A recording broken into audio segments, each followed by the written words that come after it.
मुकर्रर एक दिन का वाकया है। एक अजीब और बिगड़े हुए चेहरे वाला फकीर हजरत सलमान फारसी रजी अल्लाह ताला अन्हो के साथ बीबी फातिमा ज़हरा रजी अल्लाह ताला अन्हा के घर आया। हजरत सलमान फारसी रजी अल्लाह ताला अन्हु ने दरवाजे पर पहुंचकर अदब से सलाम किया। हजरत फातिमा ज़हरा रजी अल्लाह ताला अन्हा ने पर्दे के पीछे से जवाब दिया, अस्सलामु रहमतुल्लाहि व बरकातुहू। हजरत सलमान फारसी रजी अल्लाह ताला अन्हो ने अर्ज किया, मैं सलमान फारसी हूँ और मुझे आपके वालिद गरामी अल्लाह के आखिरी रसूल मोहम्मद सल्लल्लाहु अलैहि वसल्लम ने भेजा है।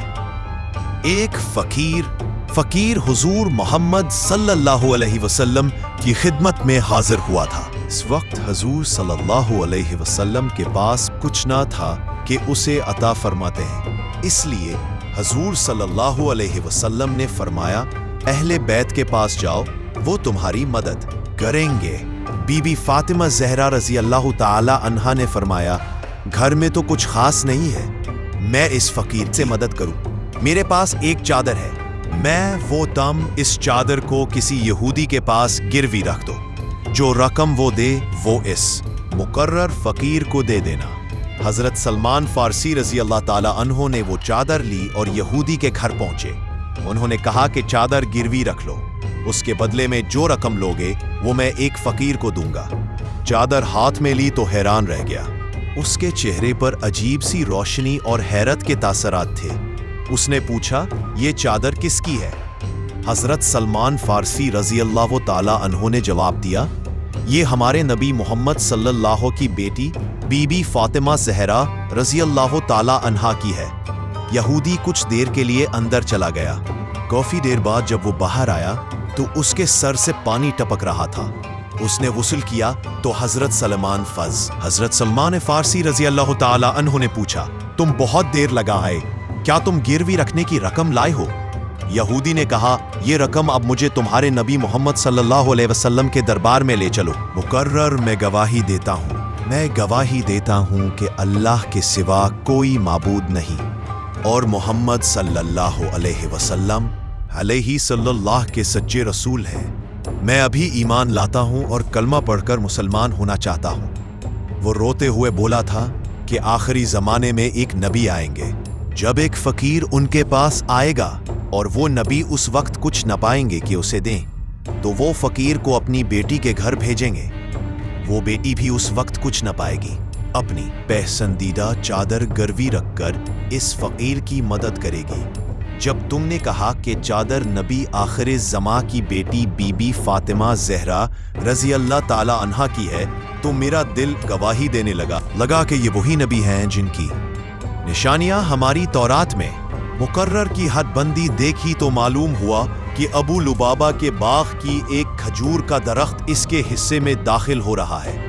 इसने जाकर अपने पड़ोसी अबू लुबाबा से अर्ज की कि इस दरख्त को इसे अबू लुबाबा किसी भी सूरत में मानने पर आमादा न हुआ।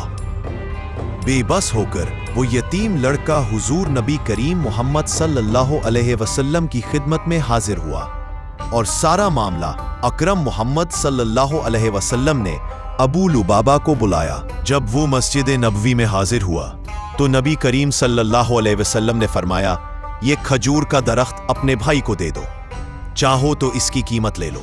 अबू लुबाबा अपनी जिद पर कायम रहा और किसी तरह राजी ना हुआ। फिर रसूल अकरम मोहम्मद सल्लल्लाहु अलैहि वसल्लम ने फरमाया, अपने भाई को ये दरख्त दे दो, मैं तुम्हारे लिए जन्नत में एक खजूर के दरख्त की जमानत देता हूँ। अबू लुबाबा के दिल पर कोई असर न हुआ और वो खामोशी से वहां से चला गया।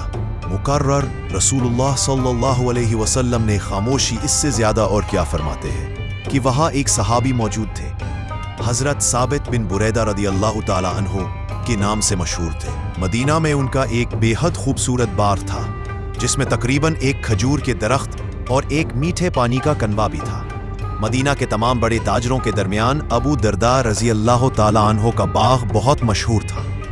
हज़रत अबू दरदा रजी अल्लाह ताला अन्हु फौरन रसूलुल्लाह मोहम्मद सल्लल्लाहु अलैहि वसल्लम के पास आए और अर्ज किया, या रसूलल्लाह, मैंने अबू लुबाबा। अल्लाह ताला अन्हु फौरन रसूलुल्लाह मोहम्मद सल्लल्लाहु अलैहि वसल्लम के पास आए और अर्ज किया, या रसूलल्लाह, میں نے ابو لبابہ سے وہ کھجور کا درخت خرید کر اس یتیم کو دے دوں تو کیا میرے لیے بھی جنت میں ایک کھجور کے درخت کا وعدہ ہے؟ نبی کریم محمد صلی اللہ علیہ وسلم نے تبسم فرما کر ارشاد فرمایا، ہاں جنت میں ایک کھجور کا درخت ہوگا۔ حضرت ابو درداء رضی اللہ تعالیٰ عنہ ان کے پاس گئے اور کہا، کیا تم اپنا وہ درخت مجھے بیچو گے اگر میں تمہیں اس کے بدلے اپنا پورا باغ دے دوں؟ یہ سن کر حیران رہ گیا۔ مقرر مدینہ کے سب سے مشہور باغ کے بدلے صرف ایک کھجور کا درخت۔ پھر اس نے کہا، ہاں وہ درخت تمہیں دے دیتا ہوں اور تمہارا باغ میرا ہوگا۔ حضرت ابو درداء رضی اللہ تعالیٰ عنہ نے فوراً کھجور کا درخت اس یتیم بچے کو تحفے کے طور پر عطا کر دیا۔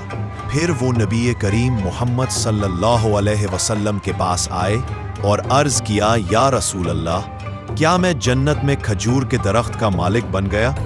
رسول اللہ صلی اللہ علیہ وسلم نے مسکراتے ہوئے فرمایا، اس کے لیے جنت میں کتنا عظیم و وسیع کھجوروں کے باغات منتظر ہے۔ حضرت انس رضی اللہ تعالی عنہ، مقرر مدینہ کے سب سے مشہور باغ کے بدلے صرف ایک کھجور کا درخت۔ پھر اس نے کہا، ہاں وہ درخت تمہیں دے دیتا ہوں اور تمہارا باغ میرا ہوگا۔ حضرت ابو درداء رضی اللہ تعالیٰ عنہ نے فوراً کھجور کا درخت اس یتیم بچے کو تحفے کے طور پر عطا کر دیا۔ پھر وہ نبی کریم محمد صلی اللہ علیہ وسلم کے پاس آئے اور عرض کیا، یا رسول اللہ، کیا میں جنت میں کھجور کے درخت کا مالک بن گیا؟ رسول اللہ صلی اللہ علیہ وسلم نے مسکراتے ہوئے فرمایا، اس کے لیے جنت میں کتنا عظیم و وسیع کھجوروں کے باغات منتظر ہے۔ حضرت انس رضی اللہ تعالیٰ عنہ روایت کرتے ہیں کہ حضور نبی کریم محمد صلی اللہ علیہ وسلم نے یہ بات ایک یا دو نہیں بلکہ ہر خوشی کے ساتھ منائی۔ حضرت ابو درداء رضی اللہ تعالیٰ عنہ وہاں سے اٹھے اور اپنے باغ کی طرف روانہ ہو گئے جسے وہ ابھی جنت کے بدلے بیچ کر آئے تھے۔ دروازے پر آ کر حضرت ابو درداء رضی اللہ تعالیٰ عنہ نے اپنی اہلیہ کو آواز دی، وہ بچوں کو لے کر باغ سے باہر آ جاؤ، مکر دنیا کا یہ باغ بیچ دیا ہے۔ اہلیہ نے حیرانی سے پوچھا، آپ نے اسے کیسے بیچا ہے اور اسے کتنے داموں میں خریدا ہے؟ حضرت ابو درداء رضی اللہ تعالیٰ عنہ نے مسکرا کر فرمایا، میں نے اسے جنت میں کھجور کے باغات کے بدلے میں بیچ دیا ہے۔ یہ سن کر ان کی اہلیہ خوشی سے بول اٹھی، اللہ اکبر، یقیناً بہت ہی نفع والا سودا کیا ہے۔ ایک روایت کے مطابق ایک دن اللہ کے پیارے رسول حضرت محمد صلی اللہ علیہ وسلم کے صحابی اور داماد حضرت علی رضی اللہ تعالی عنہ کو دعوت اسلام کا کام ختم کرنے کے لیے وہ راستے سے گزر رہے تھے تو اچانک ان کی نظر ایک کنارے پر پڑی جہاں ایک فقیر لیٹا ہوا تھا۔ وہ فقیر بہت کمزور اور ناتواں حالت میں راستے کے کنارے پڑا تھا۔ حضرت علی رضی اللہ تعالیٰ عنہ اس کے پاس گئے اور اسے سلام کیا۔ اس فقیر نے سلام کا کوئی جواب نہیں دیا۔ حضرت علی رضی اللہ تعالیٰ عنہ حیران ہوئے اور فرمایا، کیا تم نہیں جانتے کہ اگر کوئی تمہیں سلام کرے تو اس کا جواب دینا لازم ہے؟ یہ سن کر فقیر ناراض ہوا اور غصے میں بولا، تم مجھے سلام کر کے کیا حاصل کر سکتے ہو؟ تو مجھے کچھ کھانا دے دو، دن سے بھوکا ہوں اور شدت سے نڈھال ہو کر یہاں پڑا ہوں۔ فقیر کی یہ تلخ باتیں سن کر حضرت علی رضی اللہ تعالی عنہ کے دل میں ایک لمحے کے لیے غصہ آیا اور اسی وقت انہیں قرآن پاک کی سورہ حج کی وہ آیت یاد آ گئی جس میں اللہ رب العزت فرماتا ہے کہ مانگنے والے کو مت جھڑکو۔ اللہ فرماتا ہے، یہ آیت یاد آتے ہی رضی اللہ تعالی عنہ نے اپنے غصے پر قابو پایا اور نرمی سے فرمایا، میرے پاس ابھی کھانے کے لیے کچھ نہیں ہے، دعوت دین کا کام ختم کر کے گھر جا رہا ہوں، زیادہ دور نہیں، اگر تم واقعی کھانا چاہتے ہو تو میرے ساتھ چلو، گھر پہنچ کر تمہیں کچھ کھانا دوں گا۔ فقیر نے کمزور و ناتواں کر دیا ہے کہ میں کھڑا بھی نہیں ہو سکتا جا سکتا ہوں، مگر تم مجھے اپنے کندھے پر اٹھا لو۔ یہ سن کر حضرت علی رضی اللہ تعالی عنہ نے اپنے سامنے ایسا کیا دیکھ لیا ہے، ان کے ہوش ہی اڑ گئے۔ دوستو، اگر آپ کو آگے کی سٹوری جاننا ہے تو کمنٹ میں پارٹ 2 لکھیے۔